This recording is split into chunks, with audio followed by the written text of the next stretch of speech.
An analysis of expectancy violations theory. Expectancy violations theory was theorized in the late 1970s by Judy Burgoon as a result of a student assignment to make sense of proxemics and space relations. At its heart, expectancy violations theory, or EVT, is a study of personal distance and pulls directly from the works of anthropologist Edward Hall and his studies of Americans in the Northeast. Expectancy violations theory, or EVT, examines how expectancies, which are the thoughts and behaviors we anticipate going into a conversation or interaction, are violated by nonverbal and verbal means.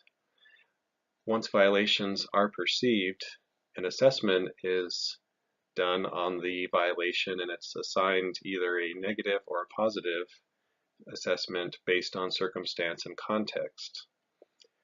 When a violation occurs, this causes cognitive and physical arousal. Cognitive arousal is an acute mental awareness that deviations or violations are occurring and a general distraction from the message itself. Physical arousal is a bodily change, movements, or distancing oneself from the interaction.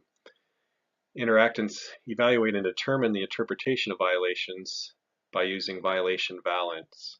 These are judgments that come from evaluating the actual behavior, determining how much it differs from expectations, and assessing whether the behavior is better or worse than what was expected.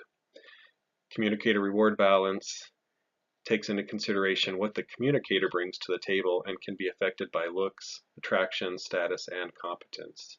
Communicator reward balance influence perceptions of what constitutes a negative violation and to what extent. EVT uses the empirical approach in a classical theory then research model. It assumes that through inquiry and objectivity, a researcher can obtain specific value-neutral findings, resulting from carefully controlled observations of a single variable element. The ultimate goal in this approach is to deduce testable hypotheses from a theory. Since its origin in the late 1970s, EVT has come a long way from its original label of nonverbal expectancy violations theory. Along the way, it has adapted to new technologies and interactional scenarios, with Burgoon eventually dropping the nonverbal identifier. EVT proves to be a highly versatile and competent theory that has not outlived its usefulness.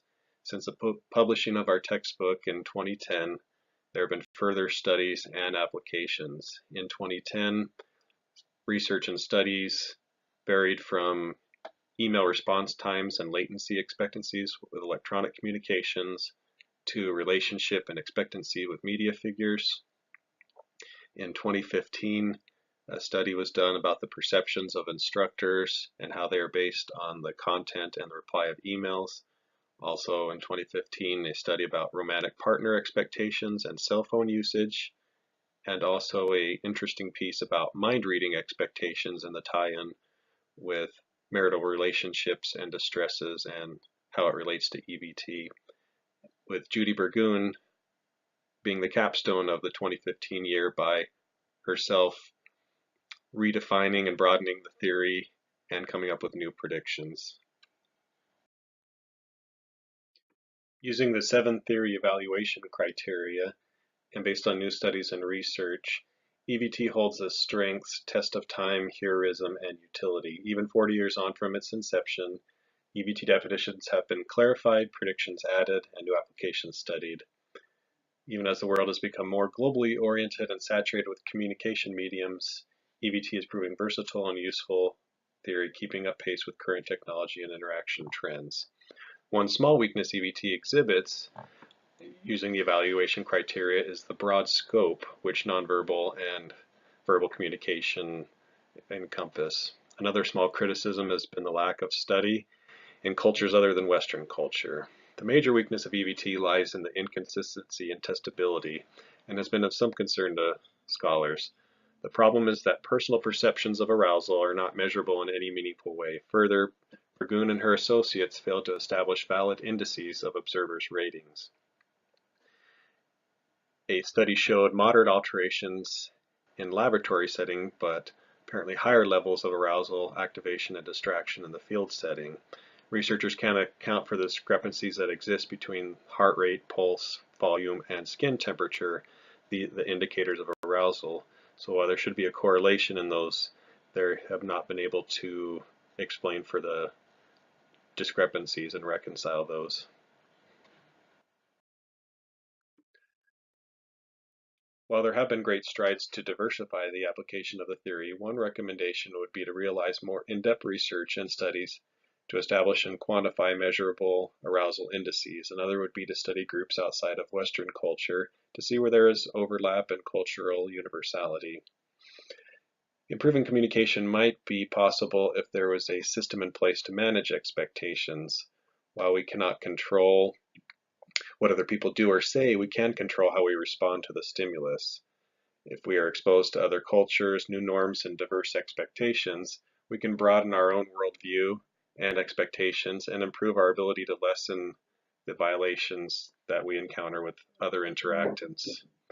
If we can learn to recognize, understand, and accept others' verbal and nonverbal behaviors without registering a violation or letting it negatively affect us, the outcome will ultimately allow for more positive, meaningful, and distraction-free interactions.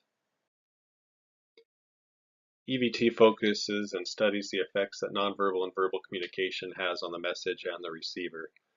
Communication is affected by many factors, including forum, speaker, verbal and nonverbal communication methods, and background. EVT reaches all aspects of our everyday lives, from our commute to greetings at the office to shopping at the store. One realization that I had while doing this research is that violations can be positive. Receiving validations during conversation or positively violating expectations by exceeding them in a positive way can enhance an interaction and a relationship. When we are inclusive and not resolute in our expectancies, the violations we perceive in any interaction will be lessened, if not eliminated altogether.